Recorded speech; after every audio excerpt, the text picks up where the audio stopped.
The autumn sun bled gold and amber across the Chicago skyline, casting long shadows between the steel and glass giants of the Loop. At precisely 14:15 p.m., a polished silver Audi glided to a stop before the marble steps of the Meridian Crown Hotel, an icon of five-star luxury known for its cascading crystal chandeliers and a clientele list that read like a who's who of global power. From the vehicle emerged Dr. Serena Hayes. At 42, she moved with an understated grace, a quiet confidence forged not in inherited wealth, but in the crucible of relentless ambition and intellect. She was a woman who had built a $30 million educational nonprofit from a dream sketched on a napkin, a woman whose voice had commanded silence at the United Nations, whose face had graced the cover of Forbes. Today, however, she wore no uniform of success, just a simple charcoal blazer, dark jeans, and comfortable shoes for a day of travel. In her hand, a single leather messenger bag. No entourage, no fanfare. She didn't need it. The doorman, a young man with a genuine smile, greeted her warmly. "Good afternoon, ma'am. Welcome to the Meridian Crown." "Thank you," she replied, her voice possessing the gentle warmth that had disarmed skeptical donors and charmed world leaders.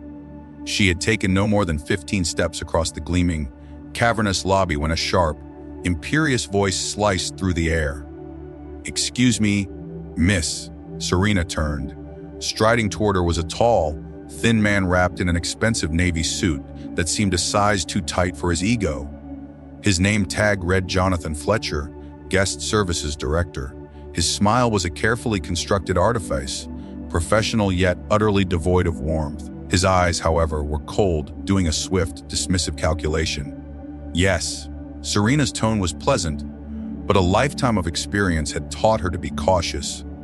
Fletcher's gaze swept over her, a condescending inventory from her simple shoes to her unadorned blazer. He lingered on the lack of designer logos, the absence of any overt signal of wealth. "Are you here for a delivery?" "Staff entrances are around the back, on Franklin Street." The words struck her like a physical blow. Serena blinked once, her composure a fortress, though a familiar, bitter sting twisted in her chest. "I'm not making a delivery," she said, her voice even. "I'm checking in." A Fletcher's eyebrows arched in theatrical disbelief. "Checking in," he repeated, drawing out the words as if the concept was too absurd to comprehend. "Under what name?" "Dr. Serena Hayes," she stated calmly, retrieving her phone to display the confirmation email. "Presidential suite, booked through the Chicago Education Summit." Fletcher barely glanced at the screen. With a sigh of impatience, he gestured vaguely toward the front desk. "Right. Well, let's see what we can sort out." He walked ahead of her, not beside her, escorting a problem, not a guest. Behind the marble counter, a young Asian woman named Lisa Kim was typing efficiently. "Dr. Serena Hayes," Serena repeated clearly. "Presidential suite, 3 nights." Lisa's face lit up with professional recognition. "Yes, Dr. Hayes! I see your reservation right here. Everything is perfect. Actually, let me handle this." Fletcher interrupted, shouldering past Lisa to take over the terminal. His fingers tapped the keyboard with a deliberate, almost insulting slowness, his brow furrowed in a performance of deep concern. This is unusual." "What's unusual?" Serena asked, the trap already laid bare before her. "Well, I'm seeing some discrepancies in the booking," Fletcher announced, his voice now laced with manufactured sympathy. "The payment authorization seems incomplete. And honestly, our presidential suite runs $4,800 per night. Are you certain this reservation is correct?" The insult, wrapped in a thin veneer of corporate politeness, landed with the force of a punch.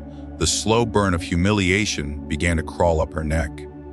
Around them, the lobby hummed with the movements of other guests. A white couple in casual golf attire was handed their keys without a second glance. A group of young men in hoodies were welcomed with cheerful smiles. The contrast was a spotlight on her. "The payment was processed 2 weeks ago," Serena said, her voice as steady as steel, though her heart was pounding. "I have the receipt right here." A Fletcher waved a dismissive hand at her phone. Systems can show false confirmations. Tell you what, he offered, as if bestowing a great favor. We can offer you a very nice deluxe room on the 8th floor while we sort this out. That won't be necessary, Serena replied, her tone shifting almost imperceptibly. It was the voice she used in boardrooms when men tried to shout her down, the voice that had silenced billionaires and commanded the respect of presidents.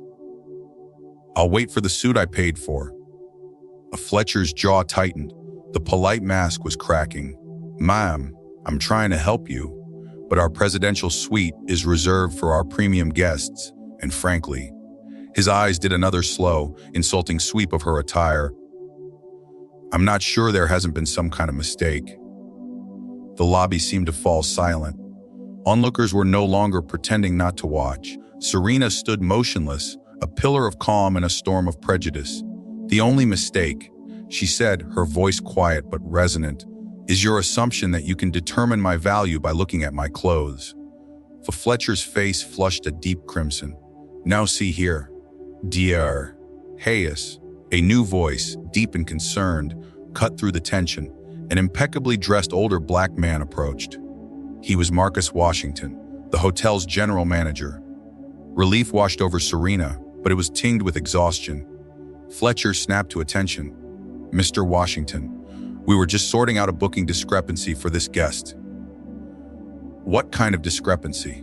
Washington asked, his authoritative gaze fixed on Fletcher. The presidential suite authorization, it seemed questionable. Fletcher stammered. Washington turned to Lisa Kim, who had been watching with wide, horrified eyes. Miss Kim, what does the system show for Dr. Hayes' reservation? Lisa's fingers flew across the keyboard. Full payment confirmed, sir. Suite prepared and ready. No issues whatsoever. A shadow crossed Washington's face as he looked from Fletcher's pale expression to Serena's stoic one. Dr. Hayes, I sincerely apologize. Your suit is ready. Please allow me.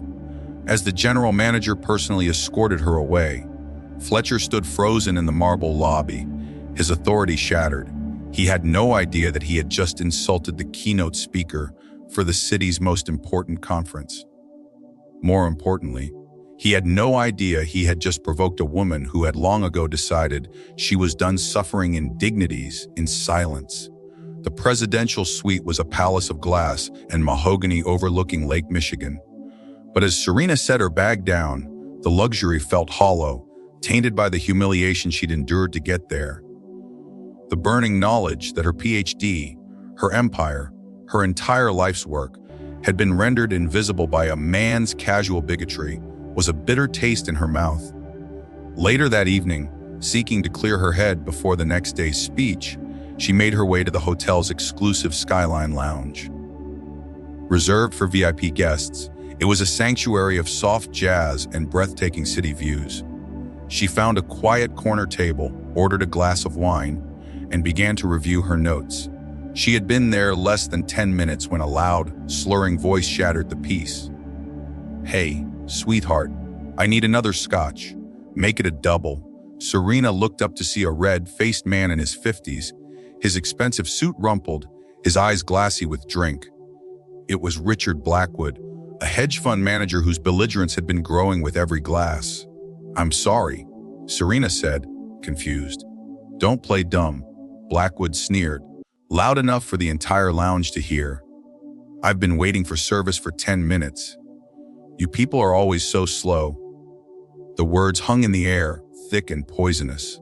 Conversations nearby faltered. I'm not a server, Serena stated, her voice dangerously calm. I am a guest here. A Blackwood let out a harsh, ugly laugh. Right, and I'm the Queen of England. We both know you don't belong in a place like this. Now, how about that drink? The humiliation was absolute, public, intentional. Several guests shifted uncomfortably, but no one intervened. A few even smirked, watching the scene as if it were theater. Just then, Jonathan Fletcher appeared, drawn by the commotion.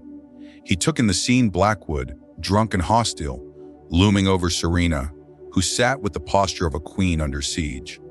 And in that moment, Fletcher made a catastrophic choice. He walked directly to Serena's table, "Dr. Hayes," he said, his voice dripping with false concern.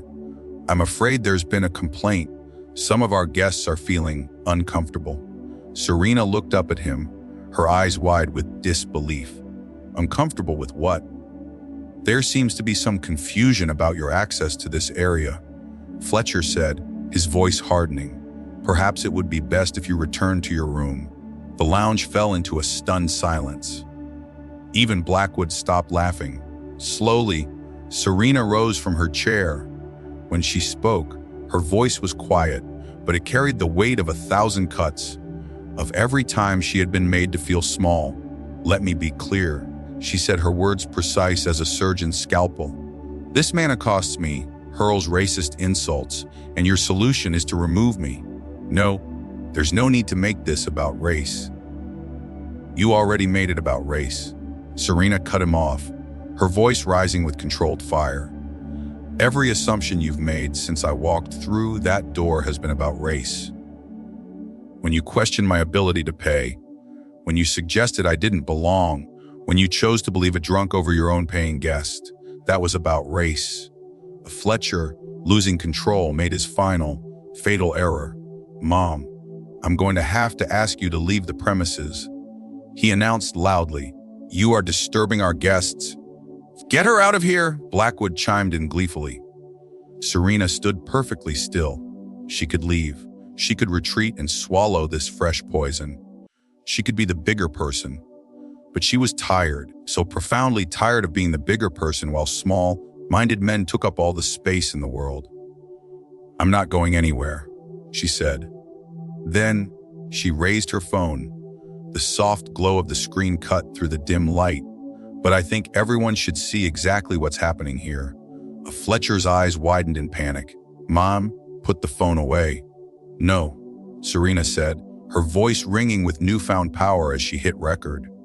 "You made your choices publicly. Now everyone gets to see them." She turned, addressing the room as if it were a global summit. "My name is Dr. Serena Hayes. I am the founder of an initiative that has sent over 10,000 underprivileged students to college. I have a PhD from Harvard University. I am here as the keynote speaker for the Chicago Education Summit, and I paid $4,800 for the right to be in this hotel." Her voice grew stronger, fueled by years of suppressed rage. "Since I arrived, I have been treated like a trespasser, and now I am being asked to leave because this man," she gestured to Blackwood, "decided my skin color meant I was here to serve him. And this manager," her gaze fell on Fletcher, "decided I was the problem."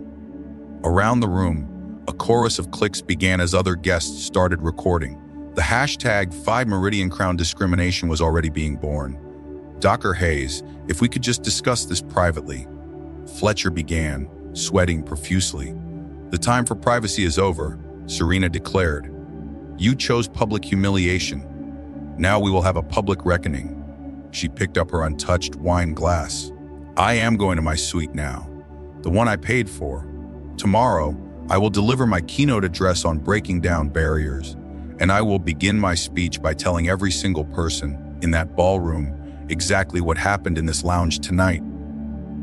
She took a single, deliberate sip of her wine and set the glass down with a soft click that echoed like a gunshot in the silent room. With her head held high, she walked toward the elevator, leaving behind a scene of chaos and the ruins of two men's careers. By dawn, the videos had detonated online, millions of views. National news outlets had picked up the story. The Meridian Crown was in full-blown crisis. In an emergency board meeting, the regional director, Catherine Reynolds, stared grimly at her team. "Bookings are down 18% overnight. The Education Summit is threatening to pull all future contracts. This is a catastrophe." Marcus Washington, the general manager, looked defeated.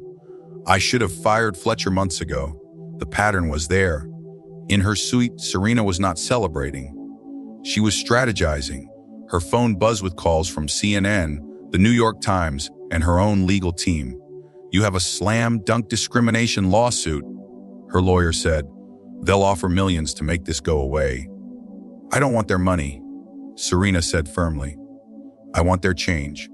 An hour later, she sat across from Catherine Reynolds and the hotel's executive team. They offered apologies. They offered compensation. Serena was unmoved. She slid a 5-page document across the table. "This is what I want," she said. "A complete overhaul of your hiring and training practices conducted by outside experts. An independent audit system for guest complaints. A $100 million fund administered by my foundation to create an anti-discrimination training model for the entire hospitality industry. And you will publish your progress publicly every year. Accountability, transparency, measurement." The executives were stunned. This wasn't a settlement, it was a revolution. "If we agree," Reynolds said slowly. "All of it, what then?" "Then," Serena replied, "you might just become a hotel where everyone truly belongs. And tonight, I will tell that story, too." That evening, the grand ballroom was electric with tension. As Serena walked to the podium, a hush fell over the 800 attendees. 24 hours ago, I walked into this very hotel," she began, her voice clear and strong, "and I was told that I didn't belong. Not because of my actions, but because of assumptions made about my appearance." She told them everything: the lobby, the lounge, the humiliation, the anger. But then her tone shifted. She told them about the meeting, about the difficult conversation, and about the hotel's commitment to change. "This is what breaking down barriers looks like," she concluded, her voice ringing with passion. "It is not easy. It is not comfortable. It begins with one person refusing to be silent. It continues when institutions choose to listen, to learn, and to hold themselves accountable. The real work starts now, for this hotel, and for every single one of us in this room. Let's get to it." The applause that followed was not just polite, it was a roar. It was the sound of a paradigm shifting, of a lesson learned, of a victory, one not just for one woman in one hotel, but for anyone who had ever been told, in ways big or small, "You don't belong here." Dr. Serena Hayes had not just checked into her suit, she had checked into history.